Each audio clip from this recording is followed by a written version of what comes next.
गोविंद, अरे कस्तूरी रो रही है, देख ना उसको।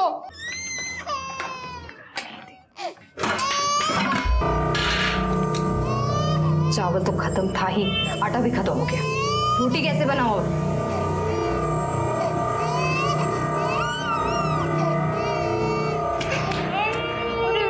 गोविंद, बच्चा रो रही है।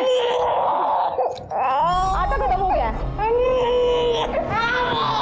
इसको कान में घुसने से, मोबाइल में घुसे रहने से घर नहीं चलता, खाने को रोटी तक नहीं है। मैं कब तक लोगों से उधार मांग मांग के घर चलाऊंगी? येड़ी है क्या रे तू?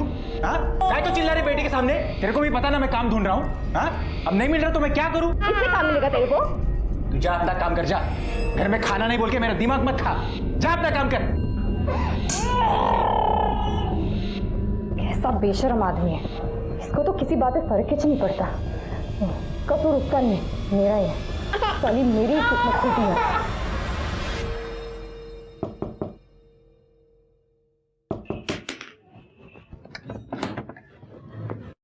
अरे मीना, कशी आहे तू? बरी आहे आशा ताई। ताई वो 200 रुपये उधार दो ना। वो घर में आटा खत्म हो गया है। मैंने भाजी बना ली थी, रोटी बनाने गई तो देखा आटा ही नहीं है।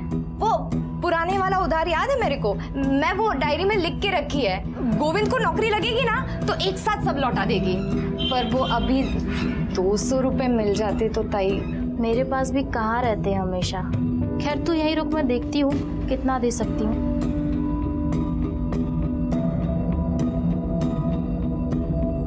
मीना, तू गोविंद को बोलती क्यों नहीं है कि वो कुछ काम वाम करे? घर पे बैठने से कोई काम देने घर पे थोड़ी आएगा।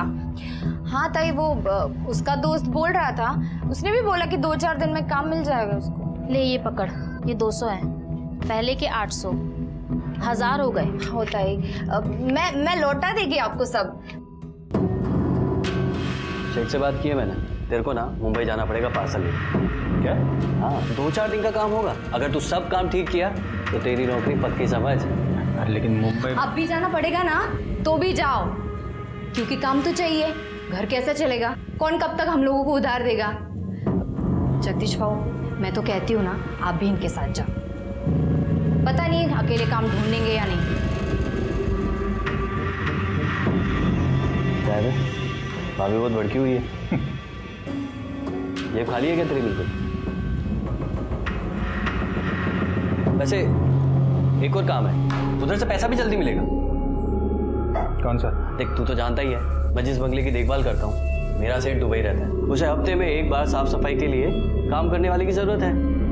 अगर मीना भाभी ये काम करने को तैयार हो जाए तो मैं आगे बात करता हूँ। बोल, क्या बोलता है तू?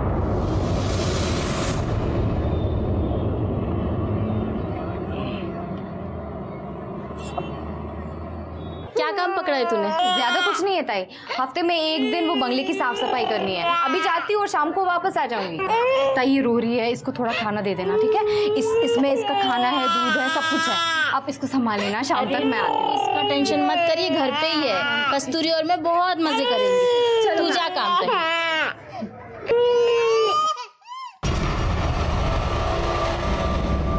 ये लो पैसे।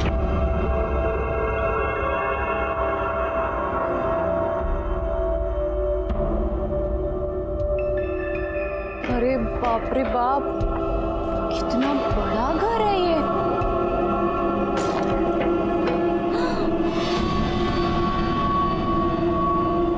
अरे देवा रे देवा, ये घर है कि महल है?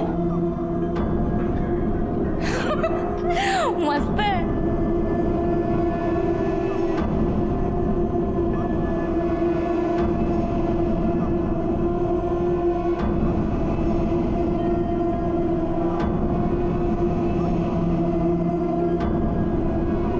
कितना मस्त टीवी है।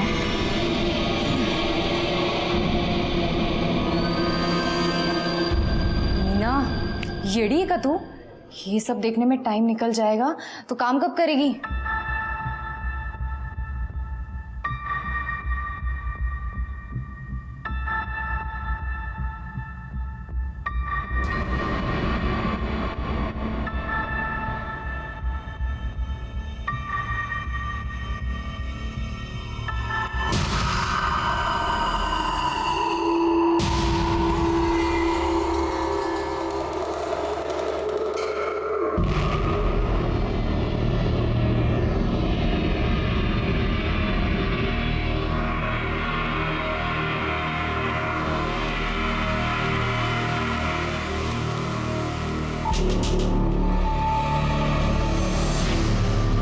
अरे बाप रे, रात हो गई।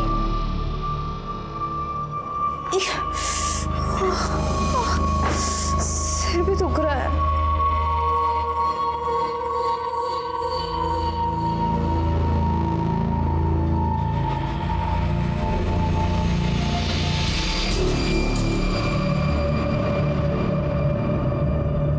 मीना तू कैसी बाहर है?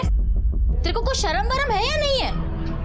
मैंने ऐसा क्या कर दिया? 4 दिन पहले तू बच्ची को मेरे पास छोड़कर गई और तू गायब है। 4 दिन कैसे हुए? मैं तो आज सुबह ही अपनी बच्ची को आपके पास छोड़ के गई थी ना। दिमाग खराब है क्या तेरा? आज सुबह नहीं गई थी तू, 4 दिन पहले कस्तूरी को मेरे पास छोड़कर गई थी तू। 4 दिन? और कितना फोन किया मैंने तुझे, तेरा फोन ही नहीं लग रहा था। तेरा मर्द आया मुंबई से अभी दोपहर में और शाम को बच्ची को लेकर गया। पागलों की तरह ढूंढ रहा है वो तुझे। ये पैसा किधर से आया? हाँ? कहाँ से लाया पैसा? हाँ? 2000 रुपया? हाँ? कहाँ से आया है 2000 रुपया? सारी मेरे पीछे अभी ये धंधा शुरू किया तूने? बंगला साफ करने गई थी या पैसा कमाने गई थी तू? बोल कहाँ से आया पैसा? आई शपथ गोविंद, मेरे को ना कुछ भी याद नहीं आ रहा। और समझ में ही नहीं आ रहा कि 4 दिन कैसे हो गए। आज सुबह ही तो बंगले पे गई थी मैं। अरे ये ना समझा क्या मेरे को तू? हाँ? 4 दिन के बाद तू लौटेगी और कुछ भी बोलेगी मेरे को और मैं यकीन कर लूंगा। नहीं, तेरे को अभी ऐसा नहीं याद आएगा। तेरी सारी चर्बी निकालता हूं मैं, तब तेरे को बराबर याद आएगा। बता मेरे को किधर से आया पैसा? मुझे सचमुच कुछ याद नहीं आ रहा है। याद नहीं है? नहीं। हाँ? पर मुझे समझ आ गया कि मेरे साथ कुछ तो गलत हुआ है उधर। क्या गलत हुआ तेरे साथ? मतलब जब मैं सो के उठी ना, तब मेरे कपड़े ठीक नहीं थे। मुझे लगता है कि कोई तो जबरदस्ती किया है मेरे साथ। कुछ तो भी किया है मेरे साथ। गोविंद, मुझे ना पुलिस स्टेशन लेके चलना, मेरे को कंप्लेंट लिखवानी। चुप सारी, मुंह काला करके आ रही है। हाँ? और मेरे को झूठी कहानी बोल रही है तू? नहीं। कंप्लेंट करेगी इधर ही पड़ी रहे ना, बाहर निकलेगी ना तो तेरी जान दे दूंगा मैं, समझे ना?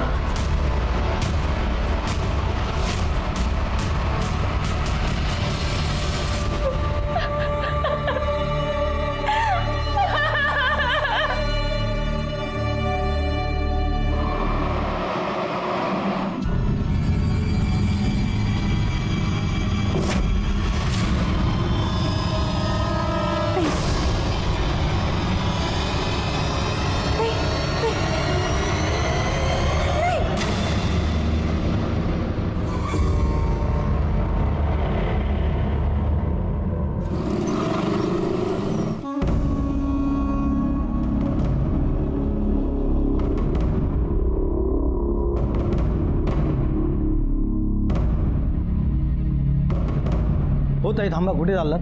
काय काम आहे? वो बड़े साहब से मिलना था, कंप्लेंट लिखवानी थी। बड़े साहब तो बाहर गए हैं।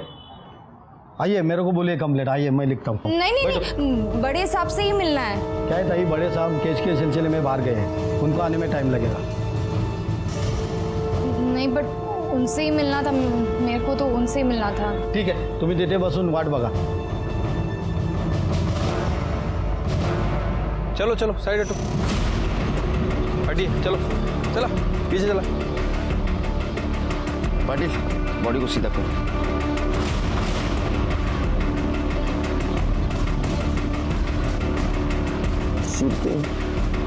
गले में चेन वैसी है, इयररिंग्स भी है. इसका मतलब ये मामला लूटपाट का नहीं है. पाटिल, तेरा आसपास देखो, कुछ मिलता है. ये देखो, एक गले पे निशान है, मतलब गला दबा के मारा है. पोस्टमार्टम के बाद तो बाकी सब पता चलेगा. बॉडी को भेज दो पोस्टमार्टम के लिए. सर, वहाँ पर ये पर्स मिला है. इसमें एक मोबाइल है, कुछ मेकअप का सामान है, कुछ पैसे और सर ये आधार कार्ड मिला है. सर, लड़की का नाम गुंजन पेडनेकर है, भरत सिंह कॉलोनी 43/42 अलीबाग. लड़की की फैमिली को इन्फॉर्म करो. ठीक है सर. और इसके कॉल डिटेल्स और मोबाइल लोकेशन भी चेक करो.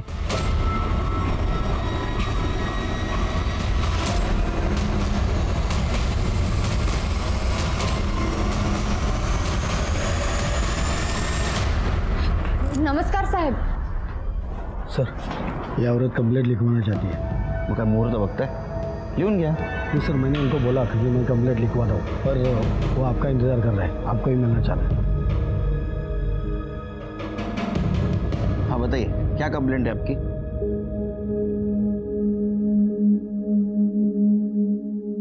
साहब, अभी ना 6 दिन पहले मेरे पति के दोस्त घर पे आए थे। मैं जिस बंगले की देखभाल करता हूँ मेरा सेठ दुबई रहता है। मुझे हफ्ते में एक बार साफ सफाई के लिए काम करने वाले की ज़रूरत है। अगर मीना भाभी ये काम करने को तैयार हो जाए तो मैं आगे बात करता हूँ। बोल, क्या बोलता है तू? हाँ करेगी ना वो। अरे जब तक मेरा काम शुरू नहीं होता तब तक तो करेगी ना। हाँ कर लेगी, मैं कर लेगी। ठीक है, फिर मैं बात करता हूँ अपने सेठ से। लेकिन मैं मुंबई जाऊंगा और तू भी उधर जाएगी तो बच्चे को कौन संभालेगा रे? बच्चे का क्या करना है ना, मैं देख लेगी। तू ना बहाने बनाना बंद कर और काम कर।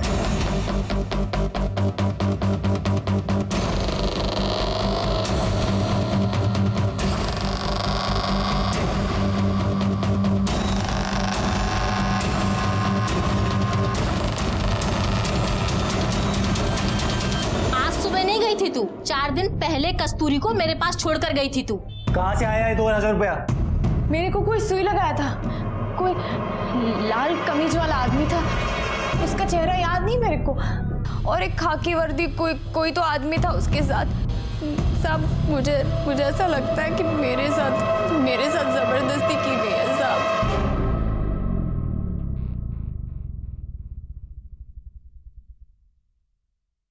पिछले 4 दिनों से आप कहाँ थी, आपको कुछ याद नहीं? नहीं साहब। आपके साथ 4 दिनों में क्या हुआ वो भी कुछ याद नहीं? नहीं। ये बात आपने आपके पति से कही? हाँ मैंने बात की, लेकिन उसको मुझ पर यकीन ही नहीं। शिर्के, इनका स्टेटमेंट लो। पाटिल मॅडम यांना घेऊन जा मेडिकलला, जाइए। शिर्के, इसके पति को और बेंगलोर का केयरटेकर जगदीश को बुलाओ। ठीक है सर। एक केस को डिस्कस करते हुए हम पुलिस स्टेशन में जा ही रहे थे कि दूसरा केस सामने आ गया। एक केस था लड़की के मर्डर का और दूसरा केस था मीना का, जिसके जिंदगी से 4 दिन गायब थे। हाँ, 4 दिन गायब थे और उन 4 दिनों में उसके साथ क्या हुआ है उसे कुछ याद नहीं था। सिर्फ धुंधला सा याद आ रहा था कि उसके साथ रेप हुआ है। कितना भयानक है, एक लड़की के जिंदगी से 4 दिन गायब हो जाना, हम सोच भी नहीं सकते। शुरू में लग रहा था कि ये दोनों केस अलग हैं, लेकिन जैसे जैसे हम केस की जड़ तक जहां पहुंचे तो समझ में आया कि दोनों केस एक दूसरे से जुड़े हैं और इसके जुड़ने की वजह बहुत ही घटिया और घिनौनी थी। साहब, मैं ही वो बंगले की देखभाल करता हूँ और मीना भाभी को मैंने ही वहाँ काम पे लगवाया था। तो तेरे को पता होगा ना वहाँ कौन आता है, कौन जाता है, क्या चलता है? साहब, मैं ही सुबह शाम आता जाता हूँ नजर मारने, और सेठ तो दुबई में है। 2-4 साल में कभी कभार आए तो आए, नहीं तो नहीं आते, और कोई नहीं आता जाता नहीं है। तो वो 4 दिनों में मीना वहाँ नहीं दिखाई दी तुझे कभी? साहब, मैं और गोविंद मुंबई में थे 4 दिन से, इसके काम के सिलसिले में ही गए थे, और वो तो गोविंद को पैसे और काम दोनों की ज़रूरत है, इसलिए मीना भाभी को साफ सफाई के लिए मैंने वहाँ लगवाया था। अब मुझे पता होता कि मैं ही फंसूंगा तो मैं ऐसा कभी नहीं करता साहब। मैंने तो सिर्फ अपने दोस्त की मदद करने की सोची सर। तुझं काय म्हणणं? साहब, जगदीश खरं बोलता है। हम दोनों भी मेरे काम के लिए मुंबई में थे, कल शाम को ही लौटे। पर साहब, मी तुम्हाला सांगतो, इस औरत में मेरे को कुछ गड़बड़ लग रही है। 1 नंबर की झूठी कहानी बता रही है आपको। नहीं साहब। तुम इतने यकीन से कैसे कह सकते हो ये झूठ बोल रही है? साहब, 1 नंबर की झूठी औरत है ये। आवाज वरना पूछो ना इसको, पूछो इसको कि 4 दिन के अंदर 2000 रुपये कहाँ से लाई है। नहीं, जबकि उसको याद ही नहीं कि वो कहाँ थी, क्या हुआ उसके साथ। सर, वो सब कुछ तो उसको धुंधला याद है, पर 2000 रुपये कहाँ से आया यही याद नहीं। झूठी है सर, ये झूठी। आवाज खाली सांगितलं ना, सच क्या है झूठ क्या हम पता करेंगे। एक बात याद रख, उसको तकलीफ दी, मारा पीटा ना, अंदर करूंगा, उल्टा लटका के मारूंगा, समझा? आवाज चढ़ाता है। शिर्के सर, मीना को और ये जगदीश को लेके जाओ बंगले पर। अगर वहां कुछ कांड हुआ है तो क्लू तो जरूर कुछ ना कुछ मिलेगा।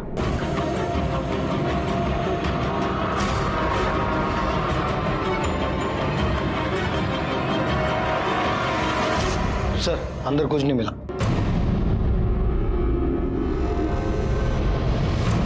सर पूरा बंगला चेक किया, लेकिन कहीं कोई एविडेंस नहीं मिला है। शिरके, ये गोविंद और जगदीश के सीडीआर डिटेल्स निकाल एक दूसरे को बहुत सपोर्ट कर रहे हैं। हो सकता है दोनों ने मिलकर कांड किया हो।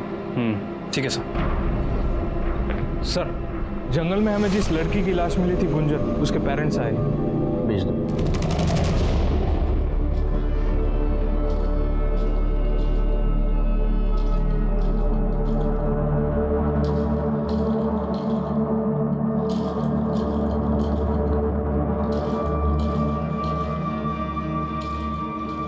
पेडणेकर साहेब, तुमची मुलगी 4 दिवसांपासून गायब होती और आपने मिसिंग कंप्लेंट तक नहीं लिखवाई, क्यों? पहले थोड़ी पढ़ा लिया ऐसा है, मतलब इससे पहले 10 बार भाग चुकी है। हमें लगा कि हर बार की तरह इस बार भी वापस आ जाएगी। आई एम सॉरी, लेकिन आपके पास देख के बिल्कुल नहीं लगता कि आपकी लड़की या आपकी बहन मर चुकी है। बिल्कुल बिल्कुल दुखी नजर नहीं आते आप। वो इसलिए क्योंकि हमें पता था कि उसके साथ एक न एक दिन ऐसा कुछ होने वाला है। बहुत समझाया था उसे, एक नहीं सुनी उसने। हमेशा अपनी जिद पूरी करनी होती थी उससे, ये उसी जिद का नतीजा है। जिद मतलब? जिद मतलब वो नवीन, उसी ने दिमाग खराब किया था उसका। पहले हमारा पैसा देखकर उसे अपने झूठे प्यार के जाल में फंसा लिया, और अब जब उसे लगा कि उसे कुछ नहीं मिलने वाला है तो मार दिया हमारी बच्ची को। ये नवीन का एड्रेस या फोन नंबर है आपके पास? नवीन? जी सर। इसे जानते हो? सर ये मेरी फ्रेंड गुंजन है सर। फ्रेंड या गर्लफ्रेंड? सर लेकिन आप ये सब क्यों पूछ रहे हो सर? हुआ क्या है सर? उसकी डेड बॉडी मिली हमें। क्या सर? नहीं सर, ऐसे मत बोलिए सर। सर मेरी गुंजन नहीं मर सकती। बैठो। नहीं सर। बैठो बैठो।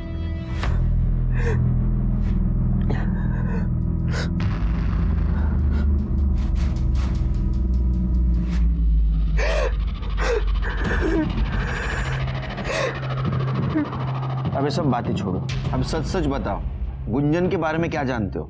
सर मैं उससे सर पहली बार कॉलेज में मिला। पहले हमारी दोस्ती हुई सर, फिर उसके बाद हम दोनों एक दूसरे को पसंद करने लगे। लेकिन सर गुंजन के घर वाले मुझे पसंद नहीं करते। कॉलेज खत्म हुआ तो फिर हम उसके घर वालों से छुप के बाहर मिलने लगे। सर अभी 4 दिन पहले हम मिलने वाले थे, और क्या? पर सर मिल नहीं पाए क्योंकि। कहाँ हो तुम? मैं कब से तुम्हारा वेट कर रही हूँ। अरे यार मैं ये श्रेयस होटल, बाइक पंचर हो गई है। अरे तो तुम्हें तो 1 घंटा लगेगा यहाँ आने में। एक काम करते हैं, हाँ। जेएम कॉलेज के पीछे मिलते हैं। तुम वहाँ से और मैं यहाँ से, दोनों आधे घंटे में पहुँच जाएंगे। चलो ठीक है, मैं आता हूँ। सर मैंने जेएम कॉलेज के पीछे उसका 2 घंटे तक वेट किया, लेकिन सर वो नहीं आई और उसका फ़ोन भी स्विच ऑफ आ रहा था। फिर सर मैं वेट करके अपने घर चला गया। क्यों? तुमने कोशिश नहीं की जानने की वो क्यों नहीं आई? नहीं सर, मुझे लगा कि उसको लेट हो रहा होगा तो वो अपने घर चली गई हो। तो सर मैंने फ़ोन इसलिए नहीं किया कि सर अगर मैं कॉल करता और उसके घर वालों को पता चलता तो सर वो लोग सर प्रॉब्लम करते। क्या प्रॉब्लम करते? अभी कुछ दिन पहले ही मैंने फ़ोन किया था तो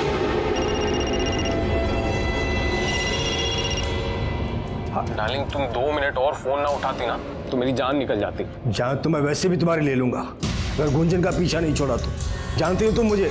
अंकल नहीं, अंकल आप बेकार में गुस्सा हो रहे हैं। अंकल हम एक दूसरे से बहुत प्यार करते हैं। अंकल हम शादी करना चाहते हैं। औकात है तेरी मेरा दामाद बनने की? खबरदार इसका पीछा किया तूने तो जिस दिन ऐसी मजबूरी आई ना, जान से मार दूंगा तुझे और इसका भी गला घोट दूंगा।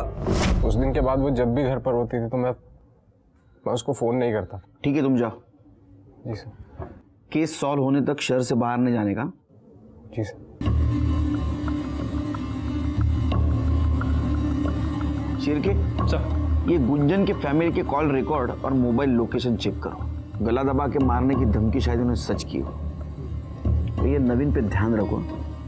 सर ये गोविंद और जगदीश का कॉल रिकॉर्ड। सर ये गोविंद और जगदीश सच बोल रहे थे। ये 4 दिनों तक मुंबई में थे।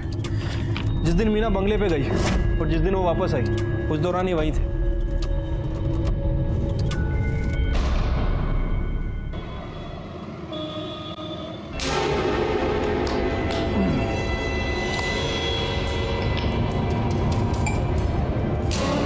ए कमल पी।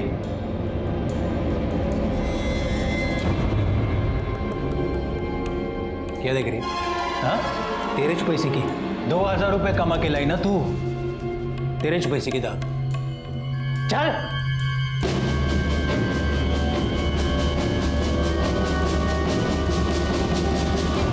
ए, तू क्या देख रहा है? हाँ, पसंद है तेरे को? चाहिए तेरे को? हाँ, अरे चाहिए तो बोलना मेरे को। अरे नहीं बाबू, कैसे बात कर रहे हो आप? लगता है आपको दारू चढ़ गई है। अरे शर्मा क्यों रहा है कमल? तेरे को चाहिए ना तो मेरे को बोल। सिर्फ 2000 रुपए देने का और रात भर मजा लेने का इसके। हो काय बोलता है तुम्ही? अरे नहीं बाबू, नहीं चाहिए मुझे। अरे 200 रुपए सिर्फ। नहीं बाबू। साले फोकटिया, तो तेरे को क्या सब कुछ फोकट में चाहिए? अरे चल निकल बाहर, निकल साले। काय करता है तुम्ही? साला फोकट में चाहिए। ए, क्या देख रही है? हाँ, बुरा लगा तेरे को? दर्द हुआ? साला कस्टमर है क्या तेरा? हाँ, कस्टमर है?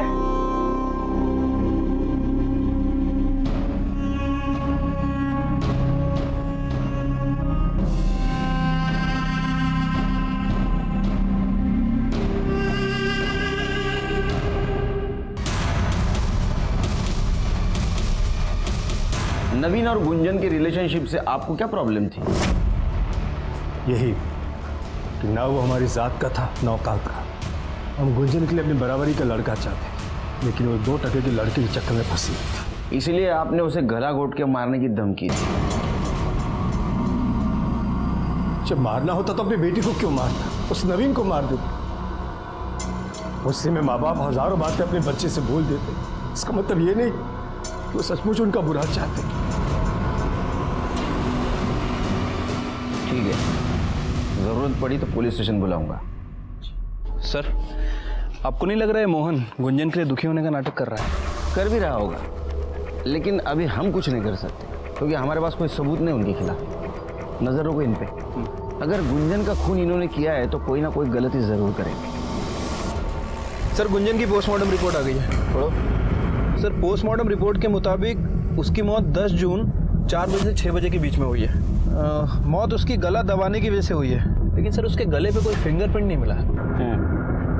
मतलब ये हो सकता है कि जिसने उसका गला दबाया उसने ग्लव्स पहने हुए थे। सर, उसके साथ लगातार 4 दिन तक रेप किया गया है, वो भी अलग अलग आदमी ने, क्योंकि अलग अलग फ्लेवर के कॉन्डम्स यूज़ किए गए। सर, ये रेप है, लेकिन रेप जैसा दिख नहीं रहा, क्योंकि सर उसकी बॉडी पे कहीं भी कोई स्ट्रगल के निशान नहीं है। और सर, सबसे इंपॉर्टेंट बात, उसकी बॉडी पे सेलेस्ट्रॉन नाम का ड्रग मिला है। इस ड्रग को लेने के बाद इंसान को कुछ याद नहीं रहता।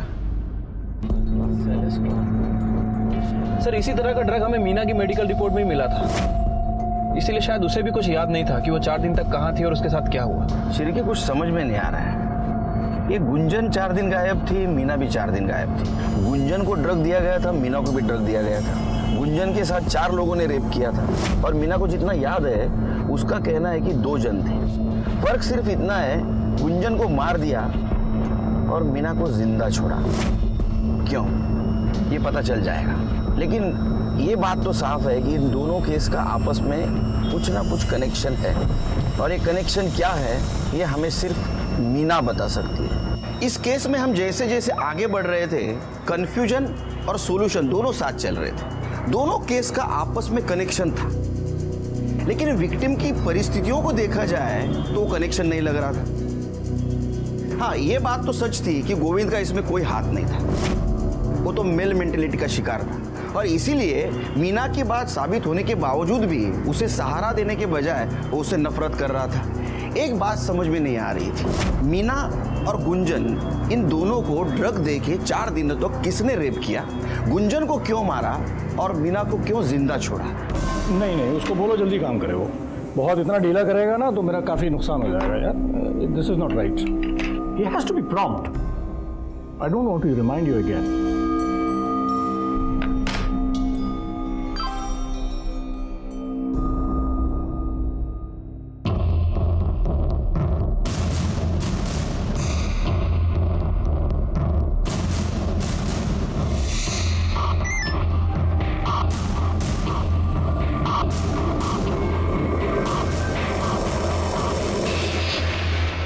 देखिए कोई मेजर प्रॉब्लम नहीं है, बस ये मौसम चेंज हुआ है उसकी वजह से थोड़ा कुछ प्रॉब्लम है। आप चिंता मत करें, सब ठीक हो जाएगा। आप बैठिए। सिस्टर,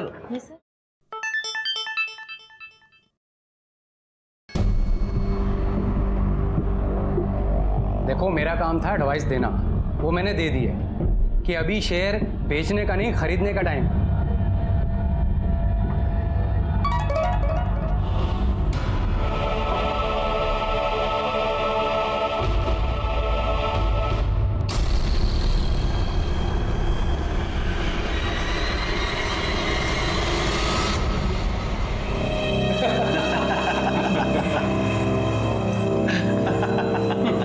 अरे भाई कल तो अजीत ने बोली ही 25,000 से शुरू की। लगता है भाभी जी में वो दम नहीं रहा, बहुत बेसब्री से इंतजार कर रहा था बटरफ्लाई का। अबे मेरी छोड़, अपनी सोच। मेरे पास तो स्टेफनी है, पर तू तो ऐसे ही मरेगा। और मैंने कब रोका है तुझे? जितनी हिम्मत हो बोली लगा ले। ठीक है, चलो फिर लगाते हैं 40,000। 40,000, 60,000। कोई है इससे ऊपर बोलने वाला? बोलो। क्यों राजन भाई, क्या बात है? आजकल धंधा कुछ मंदा चल रहा है, हाँ तो आपने बोली नहीं लगाई। 75,000। चलिए राजन भाई, बटरफ्लाई पे सबसे पहला हक आपका। तो इसी बात पे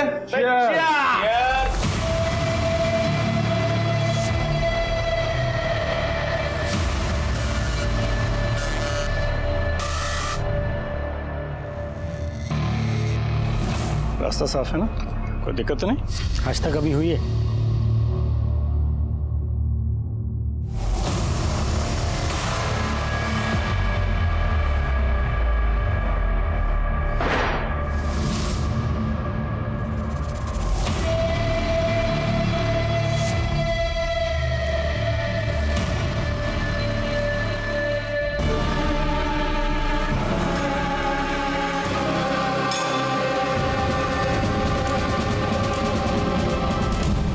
यही वो 4 आदमी थे जो क्लब चलाते थे और मासूम लड़कियों की बोली लगाते थे, उन्हें ड्रग्स देकर रेप करते थे, और इस वजह से इन लड़कियों को कुछ याद नहीं रहता था। मीना को जो धुंधला धुंधला सा याद आ रहा था, उसमें 2 आदमी थे, एक लाल शर्ट पहना हुआ और एक खाकी ड्रेस पहना हुआ। लाल शर्ट तो कोई भी पहन सकता है, लेकिन खाकी वर्दी या तो रिक्शा ड्राइवर, या तो गवर्नमेंट ऑफिस का प्यून,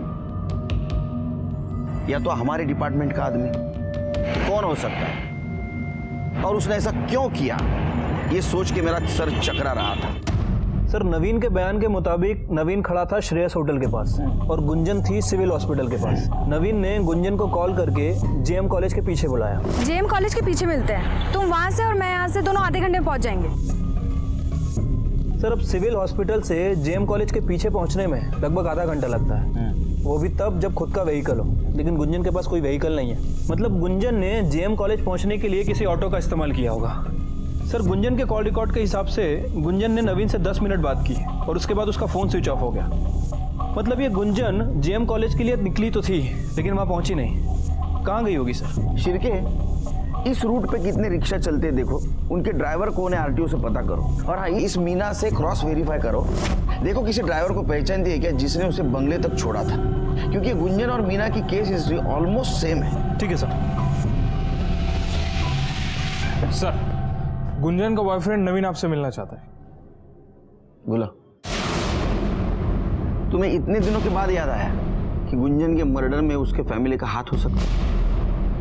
सर शक तो मुझे पहले से ही था, लेकिन सर उस दिन मुझे ये बात याद ही नहीं आई, वरना सर मैं आपको बता देता। आप लोगों को ये बात समझ में नहीं आती? मेरी लाइफ मेरी है, आपने मेरे फोन को हाथ भी कैसे लगाए? ये मेरी पर्सनल चीज है, आप इसे नहीं छू सकती। तू हमारी इज्जत को मिट्टी में मिलाती रहे और हम तेरा फोन भी नहीं छू सकती। कितनी बार कहा है उस कमीने से दूर आकर, वो हमारी बिरादरी का नहीं है, उसकी तो जात भी हमारी। जात बिरादरी ये सब आपके लिए मायने रखती होगी, ये सब मैं नहीं मानती। मान तो तू भी जाएगी, बस मनवाना पड़ेगा तुझे। मैं क्या छोटी बच्ची हूँ जो आपकी धमकियों से डर जाऊंगी? सर ये सब मुझे गुंजन ने ही फोन पर बताया, और सर कुछ टाइम बाद तो उन्होंने उसका फोन भी छीन लिया गया था। सर बहुत दिन तक हमारी बात नहीं हुई, तो फिर सर मुझसे रहा नहीं गया, और सर मैं हिम्मत जुटा के उससे मिलने उसके घर पर चला गया। चल गुंजन ऐसे चल गया ऐसे। देख आखिरी बार बोल रहा हूँ, दूर रहे उससे, वरना तुझे ही नहीं उसे भी जान से मार डालूंगा। आई बात समझ? चल निकल। मुझे पता है तुम लोग उसे मारते पीटते हो, अंदर रूम में बंद करके रखा तुमने। छोड़ूंगा नहीं मैं तुम्हें, तुम्हारी पुलिस में रिपोर्ट करूंगा मैं। चल निकल।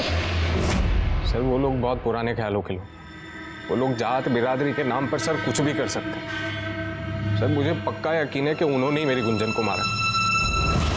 नवीन के बयान के मुताबिक ये मामला ऑनर किलिंग का है शिरके। सर मुझे लगता है कि हमें गुंजन की फैमिली से एक बार अपने तरीके से पूछताछ करनी चाहिए। नहीं शिरके, तुम एक बात भूल रहे हो। देखो गुंजन 4 दिन तक गायब थी, 4 दिन अलग अलग लोगों ने उसके ऊपर रेप किया और 4 दिन के बाद मारा। फैमिली ऐसा क्यों करे? वो तो उसी दिन मार देती। एक बाप अपनी ही बेटी को ड्रग देकर 4 अलग अलग लोगों से रेप क्यों करवाता?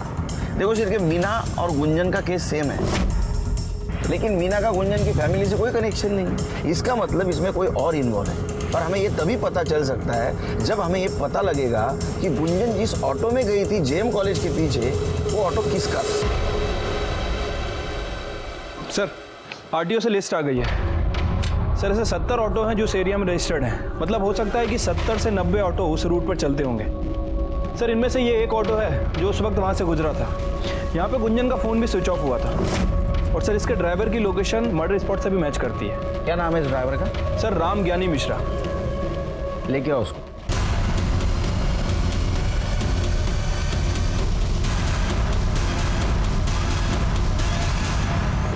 चलो राम ज्ञानी मिश्रा, क्यों मारा लड़की को? सब हमने नहीं मारा साहब उस लड़की को। हम तो सिर्फ लड़की को उठा करके वो छोड़ने का काम करते थे। वापस झूठ बोल रहा है, झूठ बोल रहा है। अब शुरू से बता, कैसे उठाता था लड़की को? वो साहब हम रिक्शा चलाते साहब, तो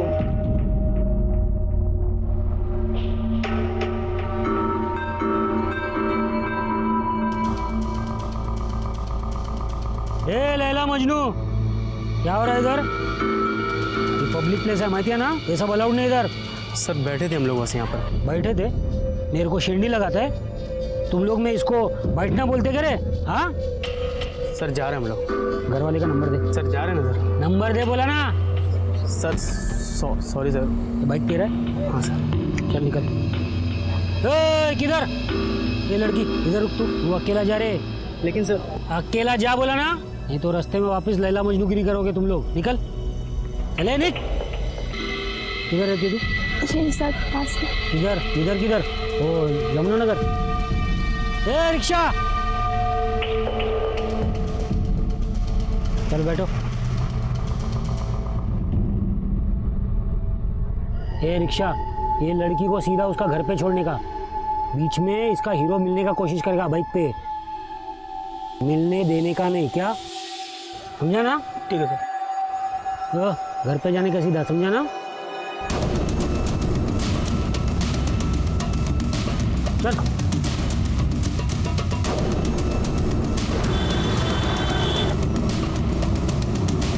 अरे सिस्टर आपको बहुत टेंशन हो रहा है, एकदम देखिए पसीना पसीना हो गई हो। ये लीजिए पानी पीजिए।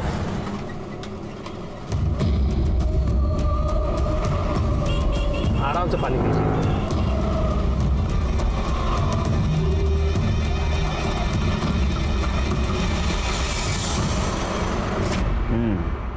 उसके बाद में लड़की को बंगले पे ले जाता था। हाँ साहब। हवलदार का नाम क्या है? कौन से चौकी का है? रमेश शिंदे है साहब, और वो नाथ ब्लॉक पुलिस चौकी के हैं साहब। एक तो इलीगल सैंडविच का धंधा लगाता है, ऊपर से मेरा शहर नहीं देगा। पुलिस को क्या एड़ा समझा तूने? हाँ सर एड़ा उसने नहीं, एड़ा तूने समझा है पुलिस को। चल अभी तेरे ठीक होने का टाइम आ गया। साहब ये इलीगल सैंडविच का क्या लीगल है क्या इलीगल, वो केबिन में बैठ के बात करेंगे। चल चल चल। शिंदे घ्या ना चहा? साहेब नको साहेब। हो घ्या हो घ्या। चला अजून एक चम्मच साखर टाकतो त्यात। लो, अरे एनर्जी आएगी तो ते किधर बोलने लगोगे। लो चाय लो।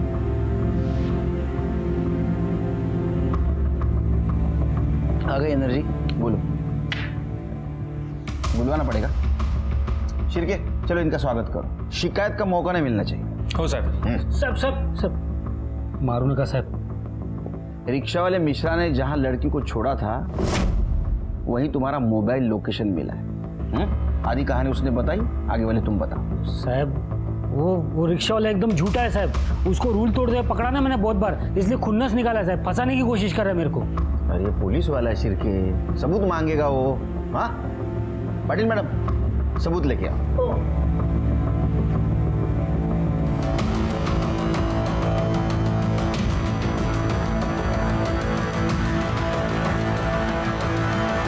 पहचाना?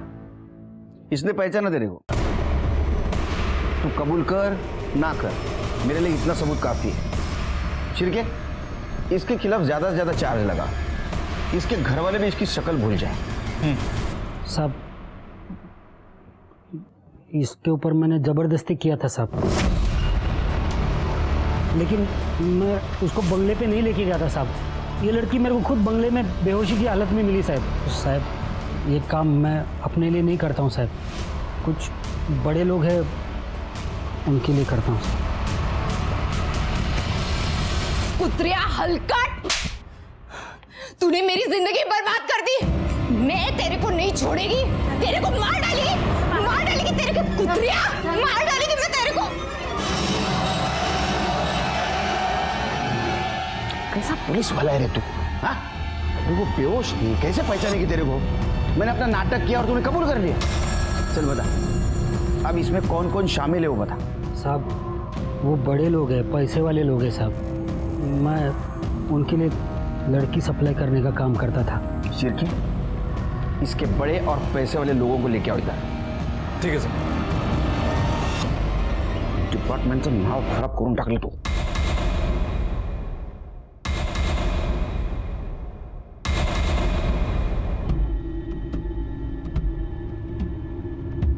इंस्पेक्टर साहब, इसके पहले कि आप मेरे क्लाइंट्स को परेशान करें, मैं कुछ बताना चाहता हूँ। एंटीसिपेटरी बेल के पेपर्स हैं इन चारों के। आपके पास इनके खिलाफ कोई सबूत या गवाह नहीं। ये चारों इनोसेंट है, आप इन्हें परेशान नहीं कर सकते। आपने इन्हें सिर्फ एंटीसिपेटरी बेल के बारे में बताया, ये नहीं बताया पुलिस सबूत कहां से भी ढूंढ के निकाल सकती। जल्द मिलेंगे सबूत के साथ, जाइए। शिरके सर, इन चारों के कॉल डिटेल्स निकालो और 24 आवर्स इनके ऊपर निगरानी रखो। सर मुझे लगता है कि इस गुंजन मर्डर केस में ये चारों, वो auto driver Mishra, constable Shinde और वो केयरटेकर जगदीश, इनमें से कोई एक इन्वॉल्व है। बस एक बार सबूत हाथ लग जाए, सब पता चल जाएगा। मुझे भी जानना है कि गुंजन को मारने का और मीना को जिंदा छोड़ने का क्या मोटिव होगा उसका। सर, इन चारों सस्पेक्ट्स के फोन रिकॉर्ड के हिसाब से ये चारों बारी बारी में बंगले में आते थे। लेकिन सर ये देखिए, इनमें से एक बंदा इसकी लोकेशन मिश्रा ऑटो वाले की लोकेशन से मैच करती है। इसका मतलब ये है सर कि जिस दिन मर्डर हुआ ये बंगले में गया और उसके पीछे पीछे मिश्रा ऑटो वाला वहां गया। थोड़ी देर बाद मिश्रा वहां से निकला और सर वहां गया जहां गुंजन की डेड बॉडी मिली। थोड़ी देर के बाद मिश्रा वहां से भी निकल गया और सर ठीक 5 मिनट बाद इस बंदे का फोन एग्जैक्टली उसी लोकेशन पर एक्टिव था।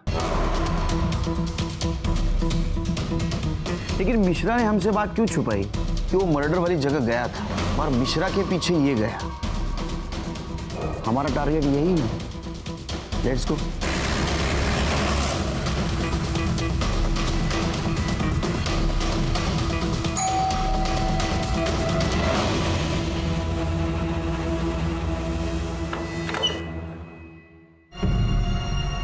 आप यहाँ? ये घर आपका नहीं है? जी नहीं, ये घर मेरे छोटे भाई अजीत का है।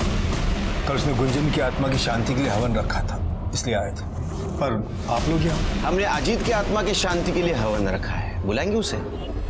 कौन है भाई साहब? मैं हूँ केलकर गुरुजी। चले पुलिस स्टेशन, आपकी आत्मा की शांति के लिए हवन रखा है। चलो शुरू करो। सर, वो हम 4 दोस्तों का एक ग्रुप है, हमने एक क्लब बनाया हुआ है। उसमें हवलदार शिंदे हमें लड़कियां सप्लाई करता था। जब भी उसे कोई लड़की मिल जाती थी तो वो हमें मैसेज करता था कि बटरफ्लाई हैज़ अराइव्ड। फिर हम चारों दोस्त मिलकर उस लड़की के लिए बोली लगाते थे। जो भी सबसे ज़्यादा बोली लगाता था वो सबसे पहले उस लड़की के साथ मज़े लेता था, और जो सबसे कम बोली लगाता था उसका नंबर सबसे बाद में। तुम्हें वो लड़कियां, वो ऑटो ड्राइवर मिश्रा सप्लाई करता था? सर, वो लड़कियों को बंगले पे छोड़ जाता था, फिर हम उसे डॉक्टर हरीश की दी हुई ड्रग देते थे। उससे वो लड़की बेहोश हो जाती थी और जब उसे होश आता था तो उसे कुछ याद नहीं रहता था। सर इस बार मेरी बोली सबसे कम थी, इसलिए मेरा नंबर चौथे दिन ही आया। जब मैं वहाँ पहुँचा तो मैंने देखा कि अरे शिंदे ने तो कहा था लड़की है, पर ये तो औरत है। चलो कोई बात नहीं।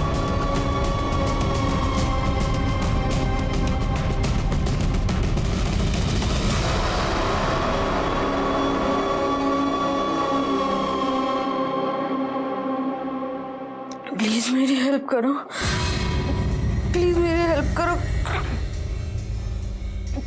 प्लीज मेरी हेल्प करो। कोई है? चाचा गुंजन, चाचा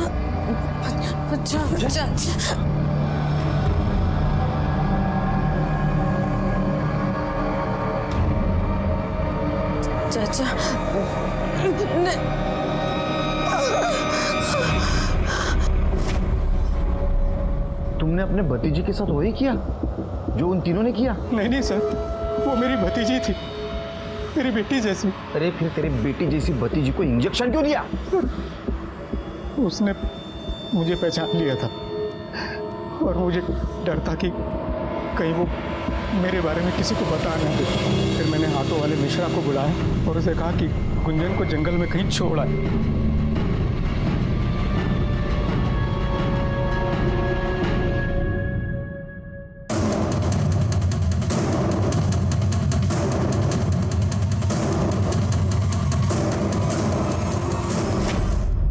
तू मर्डर केस में तो अंदर जाएगा ही।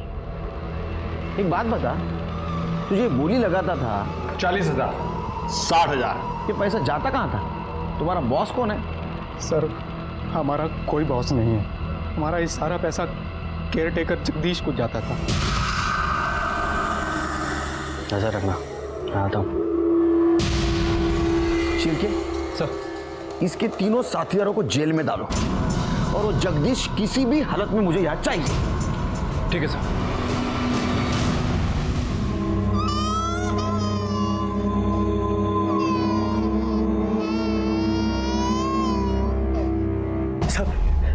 सब बताता हूँ साहब। मेरा सेठ दुबई में रहता है, 2-4 साल में एक बार ही आता है। मैंने सोचा सर इसका फायदा उठाऊं और पैसे कमा लूं। तुम्हारी इस पैसों की लालच की वजह से कितने मासूम लड़कियों की जिंदगी बर्बाद हुई पता है तुम्हें? अब सड़ो जिंदगी भर जेल में। बहुत बुरा लग रहा है। आजकल अपने सोसाइटी की हालत बहुत खराब होती जा रही है। जानवर और इंसान में का फासला कम होते जा रहा है। इन 4 लोगों ने अपने मजे के लिए न जाने कितनी लड़कियों की जिंदगी बर्बाद की होगी। ऑटो वाला मिश्रा, हवलदार शिंदे और जगदीश भी उसमें शामिल था। जगदीश अपना बंगला इन घिनौनी हरकतों के लिए भाड़े पे देता था और अच्छे पैसे लेता था। इस केस में दस्तक विक्टिम के लिए नहीं थी, दस्तक उन लोगों के लिए थी जिनके मन में ऐसी घिनौनी इच्छा है और जो मासूम लड़कियों की जिंदगी बर्बाद करना चाहते हैं। उन्होंने दस्तक नहीं सुनी और उसका नतीजा आपके सामने। मैं सीनियर इंस्पेक्टर सुनील केलकर आप सबसे विदा लेता हूँ। फिर मिलेंगे अगले एपिसोड में। तब तक के लिए सतर्क रहिए, देखते रहिए क्राइम पेट्रोल दस्तक। मकसद बताना नहीं, बचाना है। जय हिंद।